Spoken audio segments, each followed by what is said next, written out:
Thank you for joining us for another power-packed message from Dr. Myles Munroe, provided by Munroe Global Incorporated and MunroeGlobal.com. We transform followers into leaders and leaders into agents of change. We hope that this message is a blessing to you as you advance your life and discover your purpose. Now, let's go into the message. In this segment, I am going to be continuing on the subject of leaders in the kingdom, and we want to, in the day sessions, deal with attitudes, rediscovering the attitudes that create the leader inside of you, that separate you from followers. And we were attempting last night to lay a foundation because I wanted to make sure that everyone in this conference understand that all of us were created to be leaders, but not necessarily of people. And one of the challenges that we are facing in the world today is that our philosophy of leadership has been produced by Greeks and Romans rather than by Christ. When I went to college, which was a Christian college here in Tulsa, I was shocked to find out as a freshman that the first required reading that they put on my list of books was the writings of Plato. It was required reading. Every university does that. As a matter of fact, I doubt any one of you sitting in this room who graduated from university were not required to study the writings of Aristotle, Plato, or Socrates. And that's because our entire society, all of our universities, all of our philosophical understandings come from Greek philosophy. I sat there reading the books, the writings of these great philosophers, and discovered that their ideas was the foundation of our social, cultural, and political environment. For example, the Greeks were the ones who introduced the word demokrate. It was born in Greece. It became the idea or the ideology that created our present governing system. It's a Greek governing system. It's called democracy. It didn't come from the Bible. It came from Greece.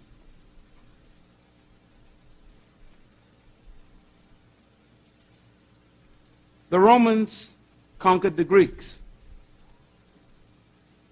And the Romans became the most powerful government on earth.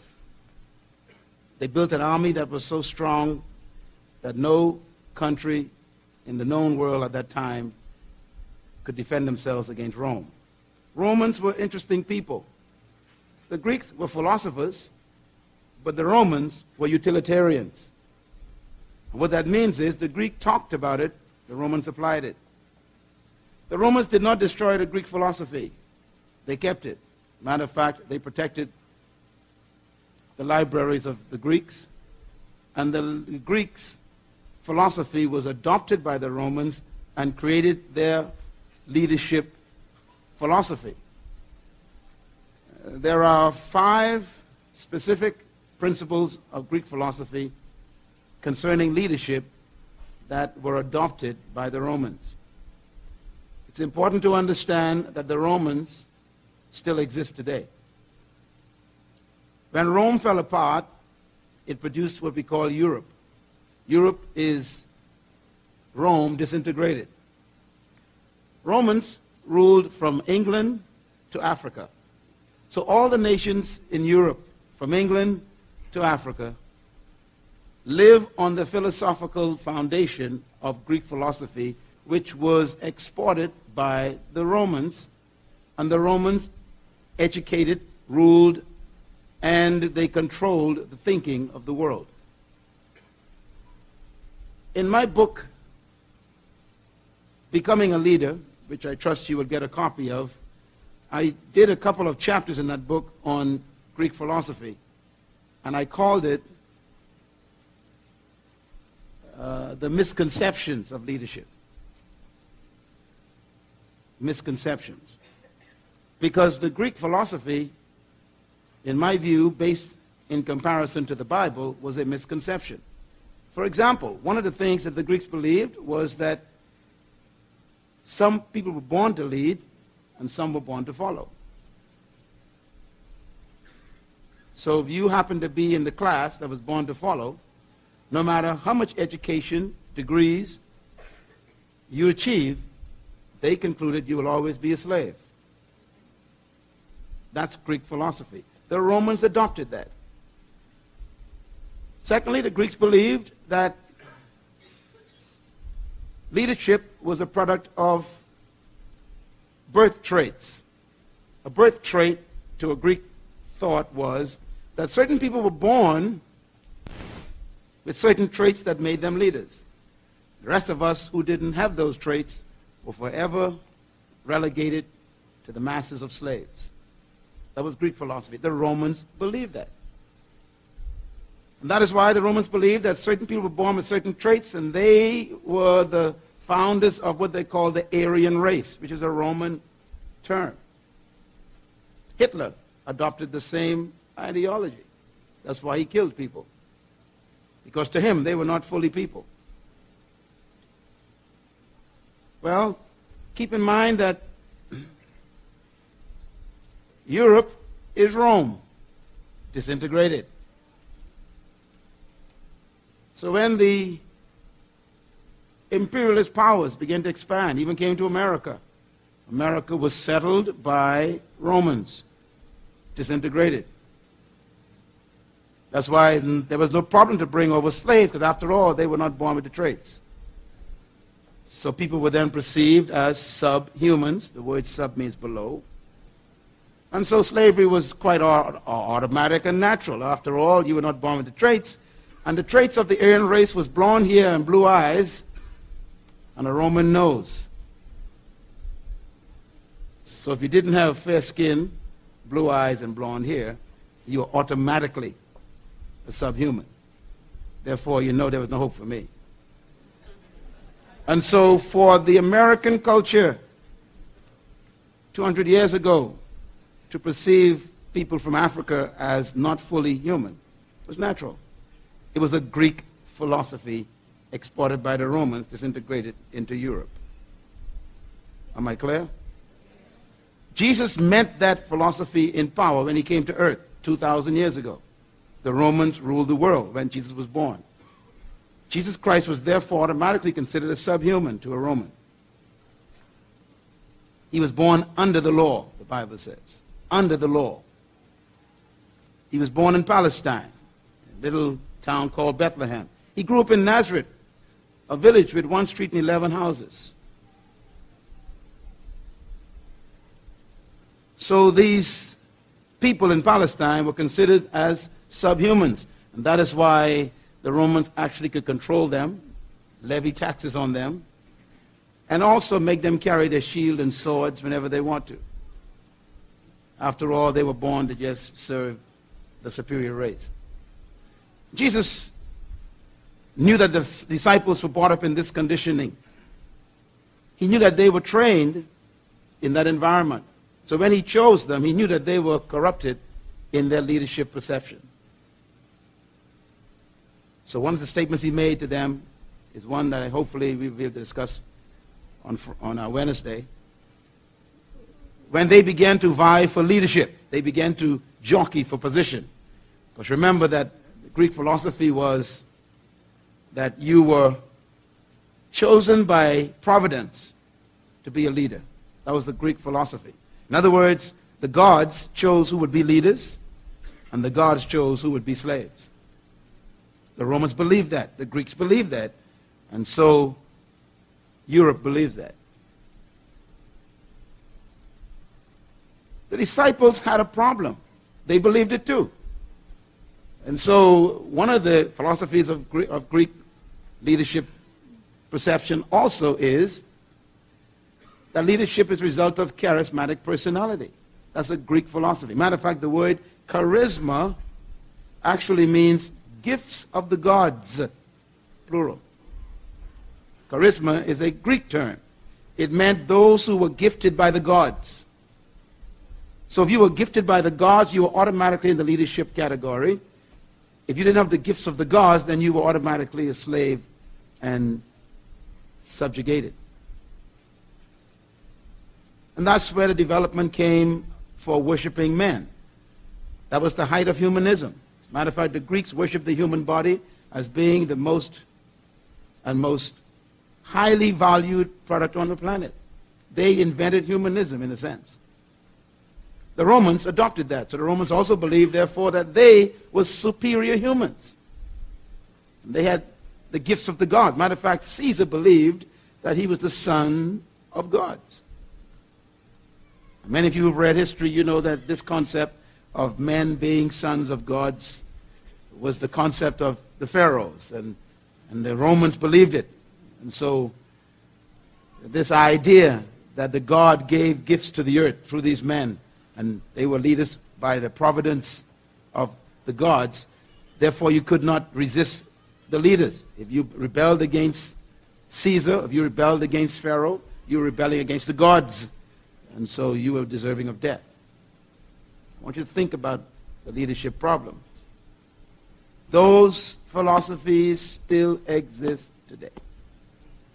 And that's why the first book they make you read in college is Greek philosophy, not the Bible. The Bible's concept of leadership is completely opposite to that.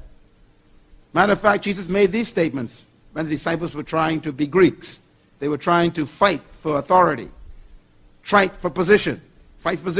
Matter of fact, two of them, James and John, were so adamant about it, they put their mother up to talk to him about it. And they asked their mother to ask him to place them in the highest position, at his right and left, in his kingdom. And he was a little bit shocked at their audacity. His response to them was, do you know what you're asking?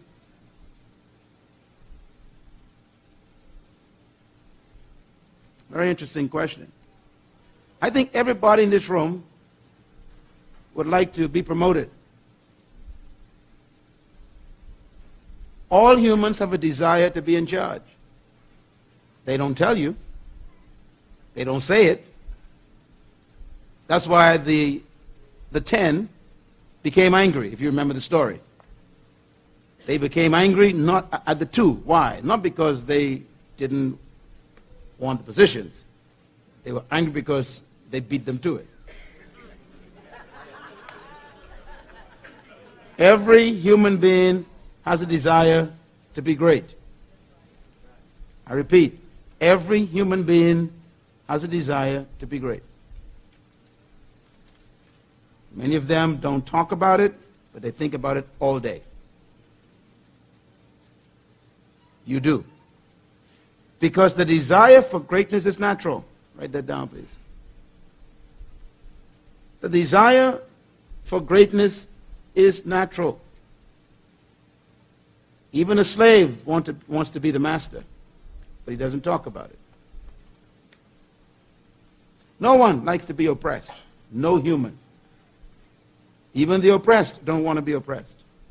We all have a desire to be great. We have a desire to be in charge. And what's amazing to me is that the desire for greatness was not rebuked by Jesus. As a matter of fact, his response to their passion for leadership was a positive. He did not rebuke them. James and John had the right attitude. They had the right desire. What they missed was the process. They wanted positions to be given to them. If Jesus Christ is Christ and he is God, then he should appoint them to be leaders. After all, the Romans believed the same thing. The gods gifted men to be leaders. So they were trying to get leadership by divine appointment. And Jesus asked them a question. He said, can you drink the cup I'm drinking? You want to sit where I'm sitting. Can you drink the cup I have to drink? The word cup is an idiom in the Hebrew, and it means price. It means cost. Write that down, please. Cup means what? Cost. That's why in the Garden of Gethsemane, when he was talking about struggling with the price of the cross, he said, can you take this cup from me? And he was talking about, do I have to pay this price for them? He's talking about the cost of something.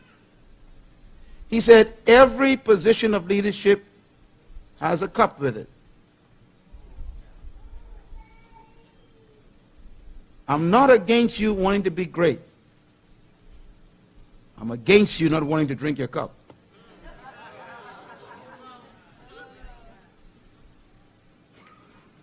The average human being wants a shortcut to greatness.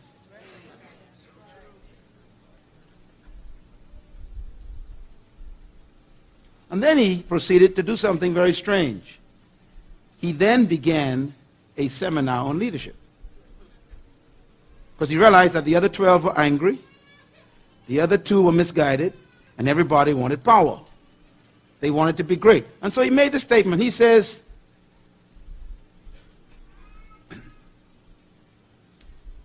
they said, yes, we can drink the cup. He said, you indeed will drink from my cup, but you won't drink my cup. You will taste death like me. And they did. James and John were killed in a very horrific way. He said, but to sit on my right and my left is not mine to give.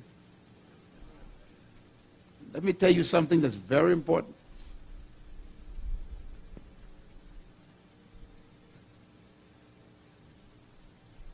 You cannot pray for leadership.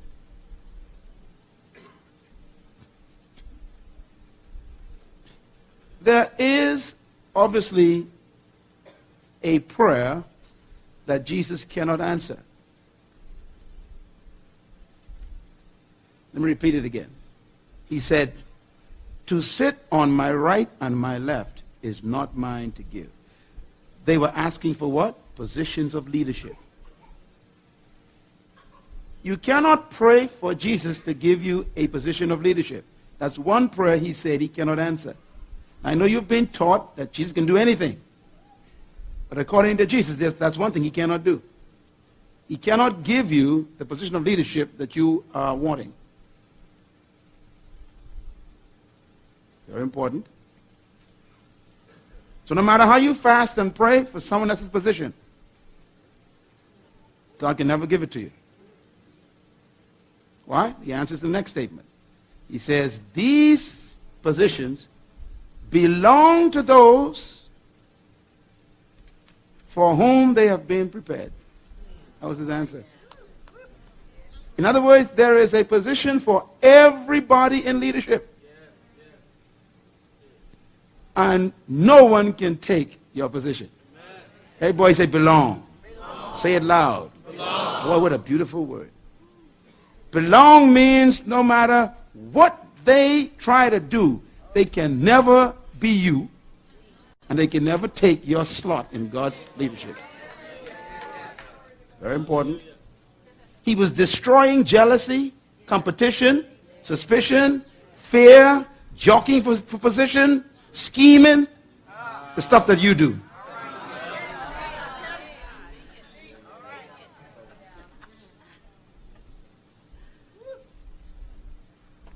And then he made this statement. I love it. And I'm going to be writing a book next year on this entire project. He said, he who would be great. In other words, if you want to be great, let me tell you how. He did not rebuke their desire for greatness. Matter of fact, he liked it. To the point where he even showed them how to get it. This is a shock. You got to think about this. See, most of you have been taught by Christianity that you shouldn't desire to be great. Because religion always gravitates against greatness, which is what bothers you in religion. That's why you fake it so well. You pretend to be humble, but you want to be great.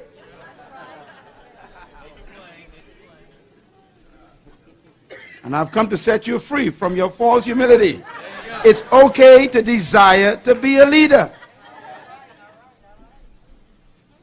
He loved their desire. Matter of fact, let me just give you all something that may shock you. Most of you feel that James and John had the wrong attitude. I disagree with you, because Jesus disagrees with you. If you study his relationship with his team, the three that he chose to be close to him, the three that he showed his secrets to, the three he kept with him and no one else was with him, the three he took to private environments, was the three who always spoke up, wanted power. He loved it. And he went as far as to show them how to get it. He said, if you want to be great, here's how. And he told them a secret.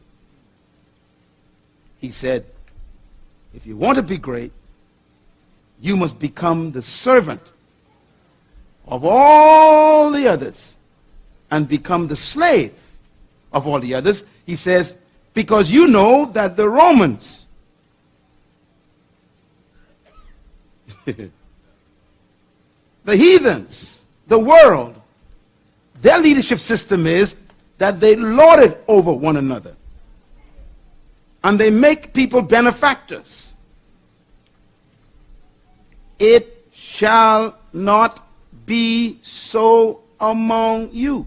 He was separating the philosophy of the world's leadership concept from the kingdom leadership concept. He said, in the world, they lord it over one another. Everybody say lord it. Lord. Write the word Lord down, please. L-O-R-D. Now, here's the word means. It means owner. They like to treat people as if they are their property. Don't feel bad. It exists in the church. Some pastors are really Romans.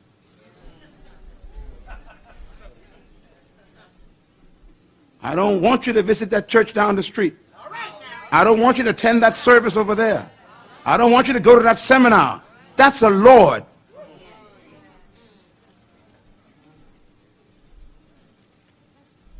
Peter learned the lesson from Jesus that day. Because if you read the book of 1 Peter, when he was talking about pastors, he said, pastors, do not lord it over God's flock. They are not your property. If they want to leave, they could leave. Uh-oh.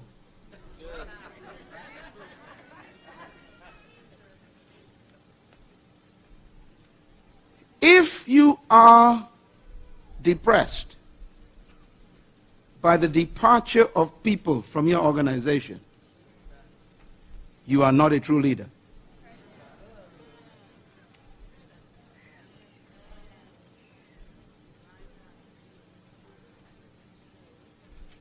Because leadership has nothing to do with people.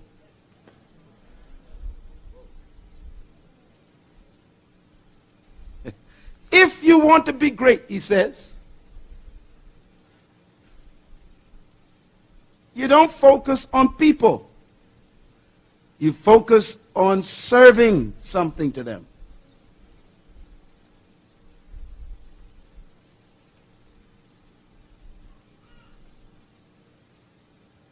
Greatness, therefore, is finding what you were born to serve the world. It's that simple. It's that difficult. I repeat, greatness, leadership, is found when you discover what you were born to serve the world. It has nothing to do with title. Nothing to do with dress. Nothing to do with accolades.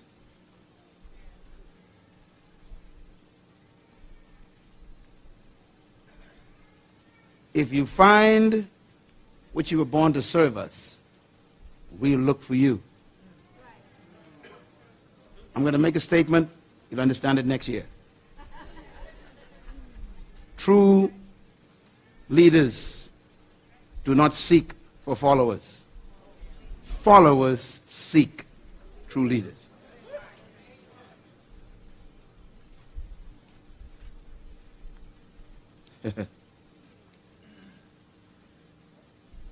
And so he rebuked the philosophy that day. He didn't rebuke the desire for greatness. He showed them how to become great.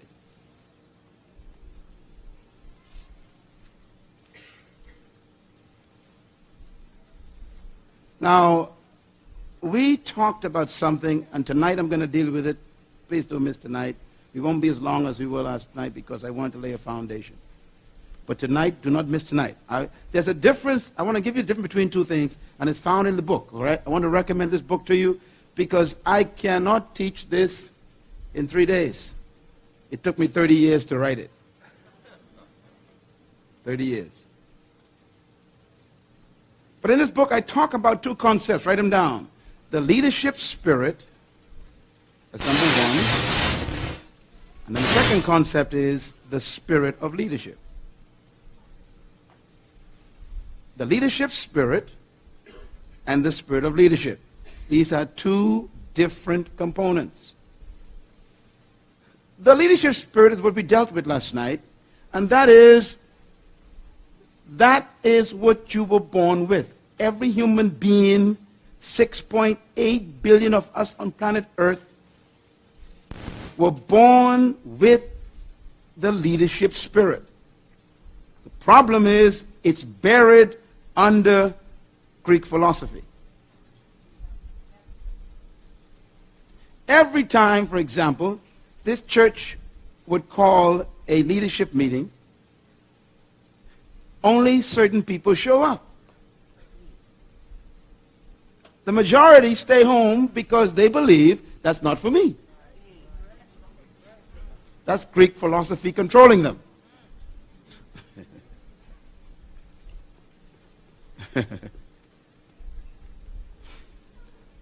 Because they have the leadership spirit, but it's buried under corrupt thinking.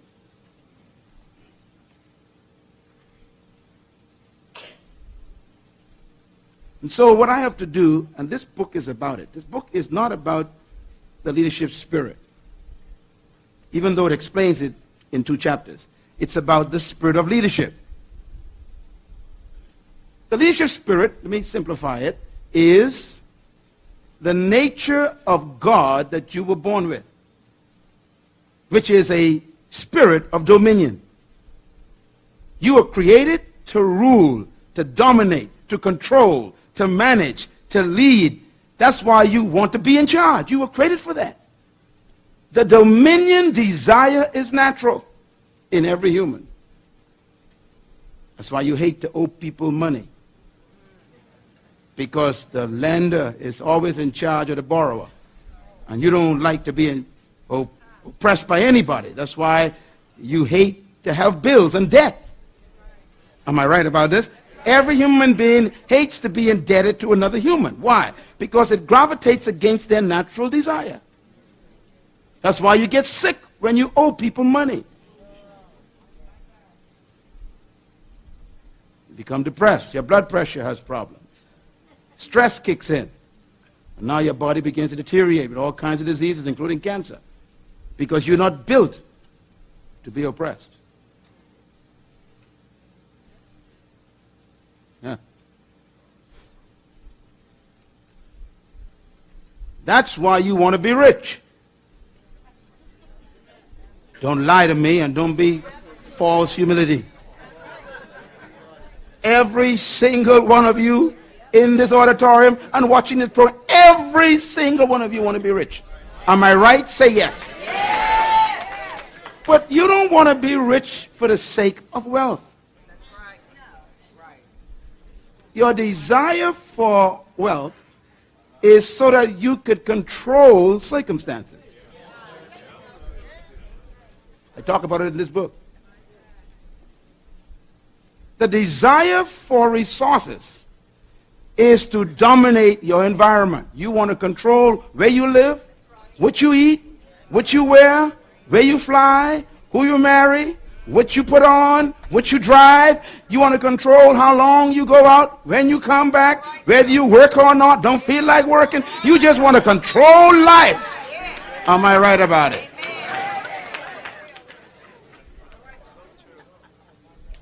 That's why you work so hard and you're still broke.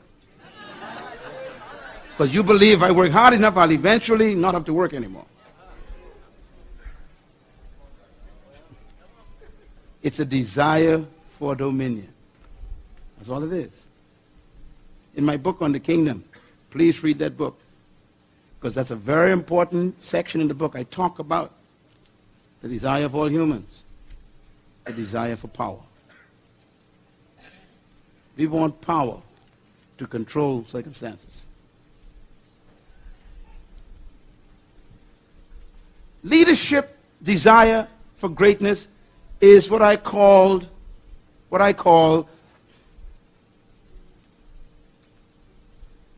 the leadership spirit. What's lacking is the spirit of leadership. And so let me talk a little bit about what this book talks about, and that is the missing link to your leadership development. Why people don't become leaders. Say that with me. Why people don't become... See, the Romans have done a good job. They've made you accept second-class citizenship. You are afraid to desire greatness. And religion actually reinforces it. That's why I hate religion. Jesus didn't tell the disciples, you shouldn't desire greatness, James. That's rude. John, I'm ashamed of you. You want to be great. Why don't you be humble, lowly at my feet? Sinner saved by grace.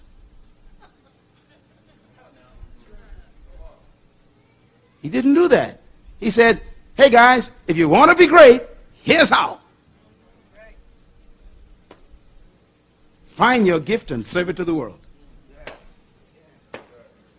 I'm talking something deep here. Servant leadership is not lowering yourself to other people's desires. Servant leadership is a lofty thing. It is serving yourself to the world. But first you got to discover yourself. Your gift is the key to your leadership.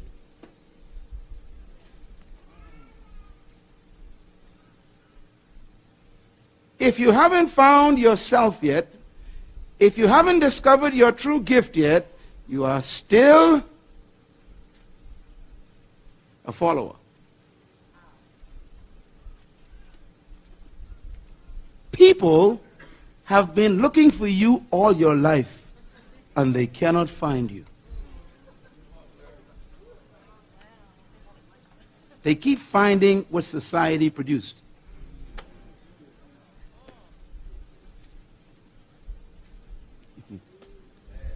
People are really not looking for you. They are looking for your gift.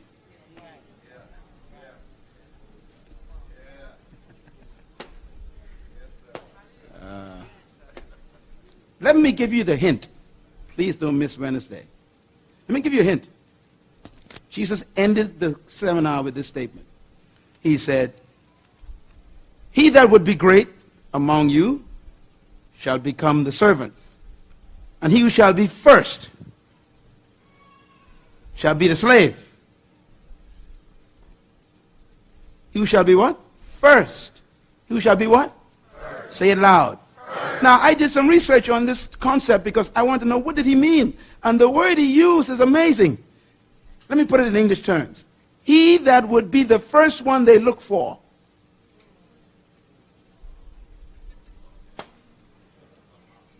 Is the one who is the slave.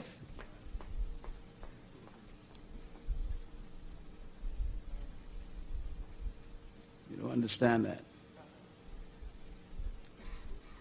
Let me give you an example.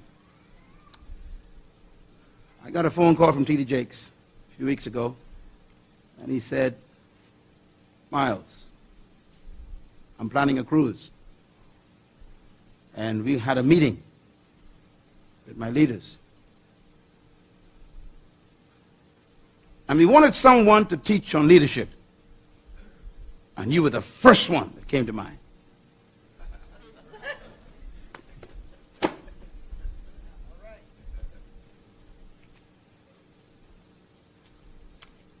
Do they think of you first when they want something done?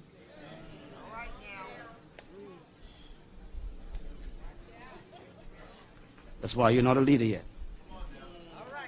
Because they can't identify you yet.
They don't know the gift. Yeah. Every one of you is great, but it's buried under cultural graveyards.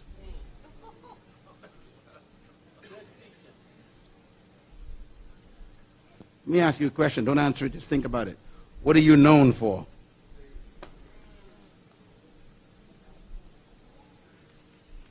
Here's how he ended the seminar. He says, for even the Son of Man did not come to be served, but to serve, read my lips, himself as a ransom. Leadership is finding yourself and then serving it to the world. What makes Tiger Woods a leader? He never looked for followers. Check him out. And when he was playing last month, by the thousands they went to that place and they kept walking up and down the green. Thousands. This little fella even ain't 30 years old yet. They keep walking up and down. Why? The guy is leading. I came from London yesterday, and the airport has pictures everywhere over London's airport. I went to South Africa, stepped into the Cape Town airport. His pictures all over Cape Town airport. He even ain't 30 yet. How old are you and they can't find you?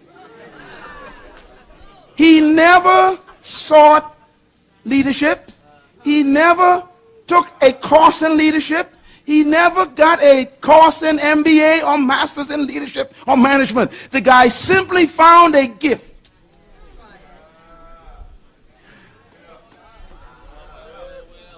He discovered his gift. He refined his gift, and now he serves it to the world. He's a slave. How do I know? Read the books that they wrote about him. At 4 a.m. he's up on the course, and you sleeping. You sleep too much.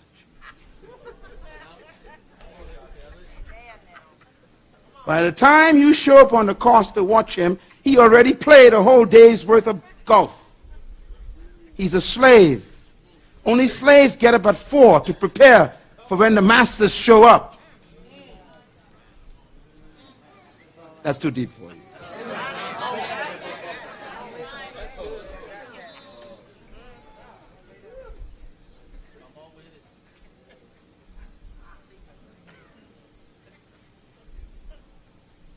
You cannot be successful and have 8 hours of sleep.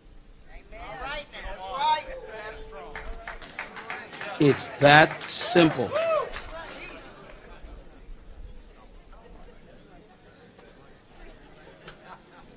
Michael Jordan never took a course in leadership. Never took a course in leadership management, trying to rule people. He never sought followers. Found a gift. Developed his gift. Read his book. He was up at 5 a.m. before school, high school, in a gym by himself, shooting 300 balls before he ate breakfast. You were sleeping. He's a slave.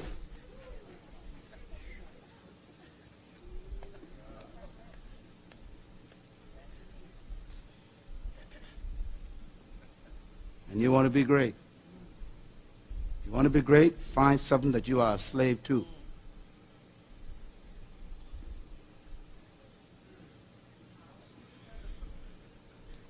You don't want to know my story. 4 hours a night. That's it. I hate sunsets. Why? I got too much work to do. And you can't wait to go home. Most people are so committed to going home, they never go to their dreams. They're more concerned about getting home than getting ahead.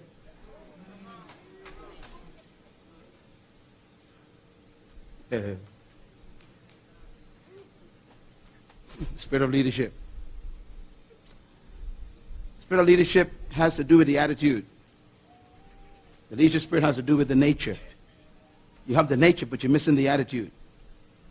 I'm going to deal with 10 attitudes this week, briefly. Matter of fact, each attitude is a chapter in the book. I'm going to talk about them in 2 days. That's how much you don't know about them. And these attitudes are what separates the follower from the leader, a leader from the follower. And your job is to cultivate those attitudes. You are sitting in the chair of a great person right now. The problem is you haven't connected the mindset with the nature.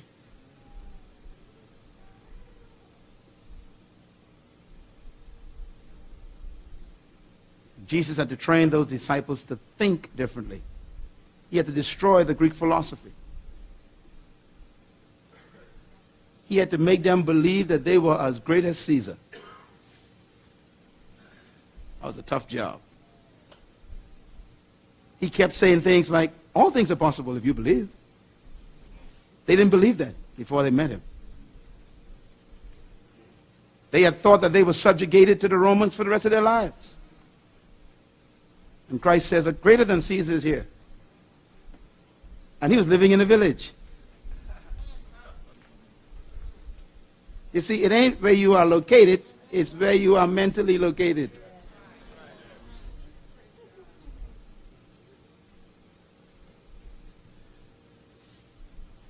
The attitude is what makes a difference.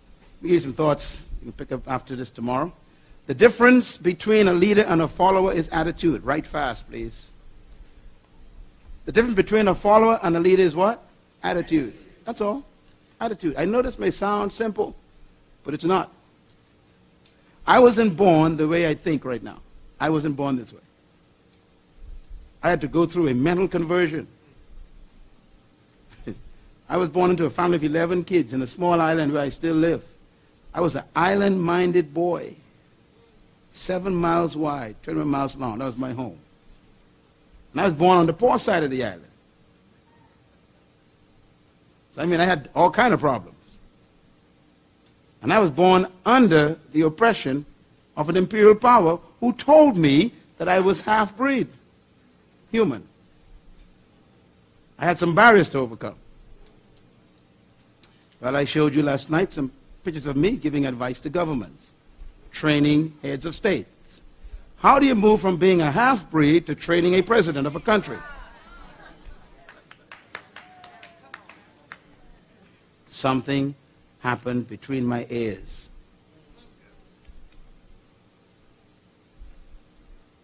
What's holding you back right now from greatness is attitude. attitude is more important than a degree from college. Nothing is worse than a PhD with a bad attitude. You don't succeed because you got education.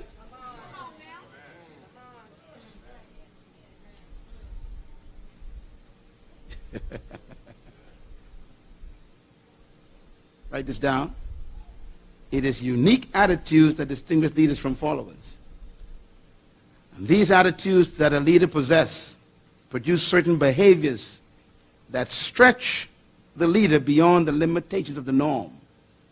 Leaders, because of the way they think, always live beyond the normal society. They never accept what you tell them. Leaders never believe your limitations. Because they have discovered some truth that makes them defy all convention. That's what makes them a leader. Matter of fact, the very concept of leading means you are leaving the present conditions behind. You cannot lead and maintain. I won't say it again. You cannot lead and maintain. Leading literally implies you are leaving something. That's why a true leader always breaks tradition.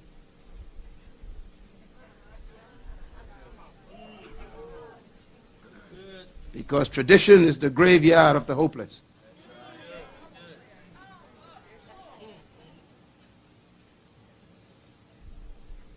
Let me suggest to you that what they taught you is not true.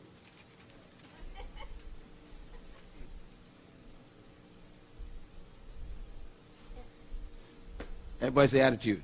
Attitude. Write this down. Attitude is a product of belief. Say it. Attitude is a product of belief. You see, the key to changing your attitude is changing your belief. And that's tough. Because to change your belief will disrupt your life. We don't want to believe things that we don't believe. We love to believe the things we believe. And it's our belief that's holding us back. What you believe about yourself right now that you got from your family is wrong. The belief you got from your education is wrong. The belief that society told you about you is wrong. And I'm telling you, I know it's wrong because you would have been greater than you are now if you were not trapped by it. That's why God sent me. You cannot live beyond the limits of your beliefs. Say it with me. You cannot live beyond the limits of your belief. So you got to keep working on your belief system because it will produce your attitude. That's why I keep telling you to read books, listen to CDs. No, we're not trying to sell books. We're trying to change your belief.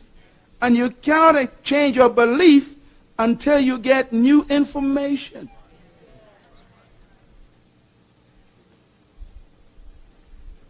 Everybody say belief. Write the word belief down. Let me just deal with that for a second, then we'll have to wrap up. I'm just getting started, but we got to go. Everybody say belief. Okay, you got it down? Belief? You got it? Belief, okay. The word belief, I want you to write the word that Jesus used, okay? In the Greek, it's the word P-I-S-T-I-S.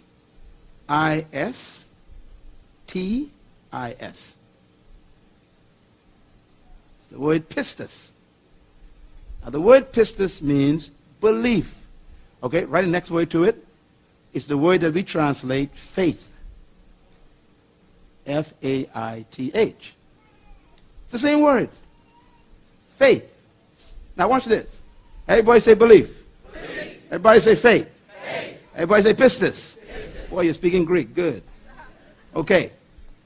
Read my lips. Faith cometh.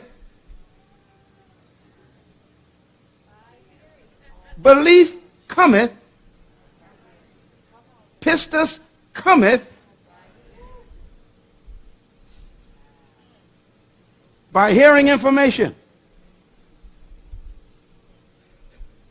Whatever you believe is what you heard. And what you heard may not be true. And that's the problem.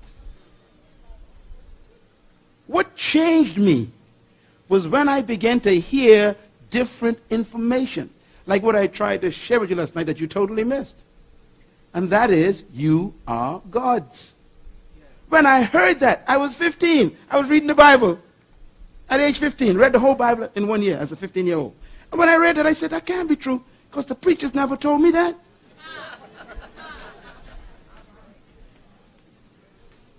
I say that you are God's and you are children of the Most High. Psalm 82, verse 6. I said, my God, you put me in your class, and the British put me in subhuman class. Now I got to believe one or the other. 15 years old. And so the new information attacked my belief. And it won. And my attitude changed immediately.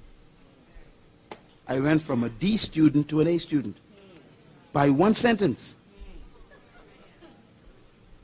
I was no longer under the tutelage of my teachers, because they were from other countries. They didn't believe in me. You don't understand how deep belief is. See, you cannot live beyond the limitation of your belief. And so what's keeping you back from becoming the great leader you were born to be is that you don't believe the truth about you yet. Everybody say attitude. Attitude. Write this down. Your life is what you think it should be.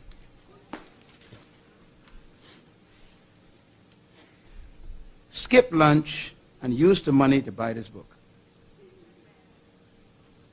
I dare you. Your mother don't know you. Your father doesn't know you.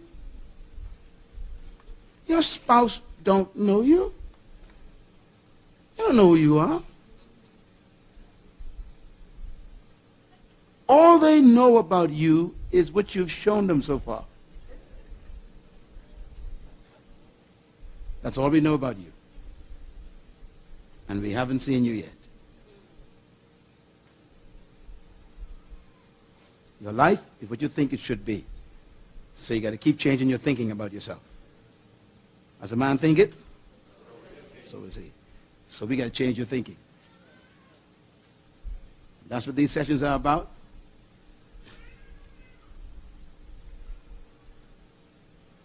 True leadership is not a technique, not a method, not a science. It's an attitude.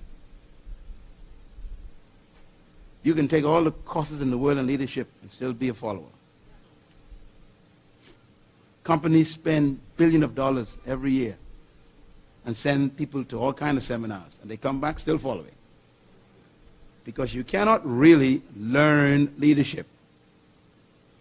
You have to discover leadership. You read all those positive thinking books and you're still broke. Am I right about it? You read all the 7 habits and all the 8 habits, all the 9 habits, and you still ain't got nothing going on. Because you see, it happens only when you have a connection with a belief system that changes your belief system. That's how deep we're dealing in this conference. What makes your attitude change? Your leadership attitude comes alive when you and I become aware of our true nature. And that's what happened to me. And I'm hoping it's going to happen to you before this conference is finished, that you would be introduced to yourself.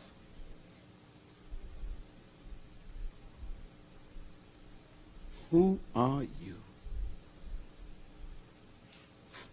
When I discovered who I really was, I was free from everybody else's opinion.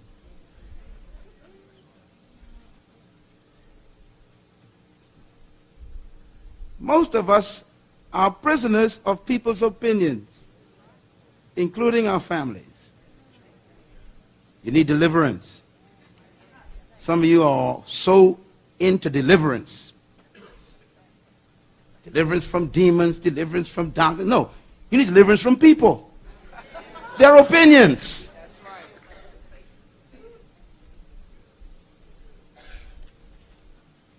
The beliefs and convictions of a leader is what regulates the nature of their leadership.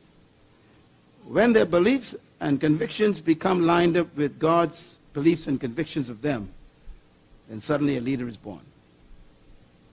My prayer is that in this series, the next few days, you will be encountering the truth about yourself that changes your mind about you. That's my hope. You are a great man, and no one knows it yet. You are a great woman, and no one knows you yet. And the world is waiting to eat from you. The Bible never says a man's education will make room for him in the world.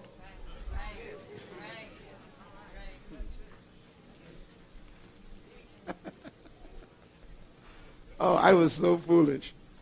My mother and father said, go to school, son, get an education, so you can get a job and be successful. Now, listen to the instructions. Go to school, number one. Get an education. Whose education? The oppressor's education. Then, get a job. That's exactly what the oppressor wants. You only are educated to get a job, never to own a business.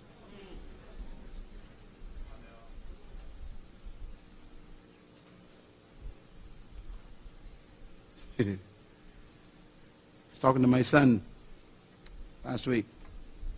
My son just graduated from Oral Roberts University. He has this dream in his mind. You know, at age 9 and 10, I made my son and daughter write their vision down, their purpose down, what they want to be. 9 and 10 years old. Because they had to read our purpose and potential books in the house, you know, when they were kids. So by the time they were 12 and 13, they knew exactly what they wanted to do. So they wrote it down, and I have copies of it in my files. This is what they want to do. My son and daughter. You know, my son got this idea. He wants to build this thing. He wants to build like an amusement park in the Bahamas. There's none in the Bahamas.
He said he sees it every night. He goes to sleep. He visits it and everything. So he came to school and took business. So we were chatting last week because he's going to do his MBA beginning a couple of weeks. He can be one of the youngest MBA students in the school. He's only 20. And I said, what are you going to do? I said, you know, you need to get a job and get some experience. He said, no. He said, hey, coming home, I started my business.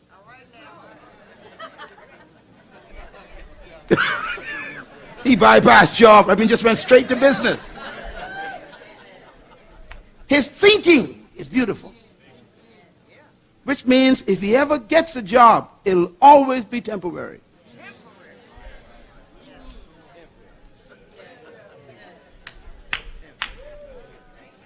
Write this down. Don't look for employment, seek deployment.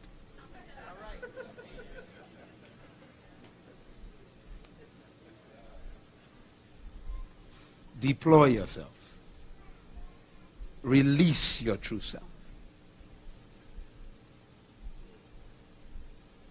All employment should lead to deployment.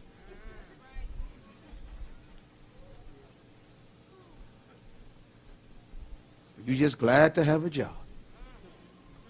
What a way to die.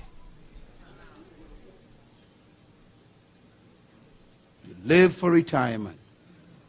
You pray for pension. What a depressing life.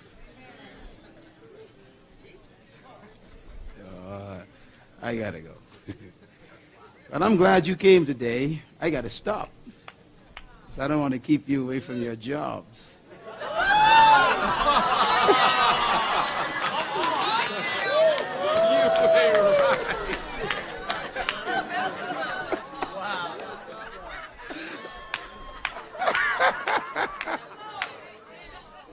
So I'm going to pray for you to go back to your employment. Hopefully by Wednesday, you'll be thinking about what? Deployment.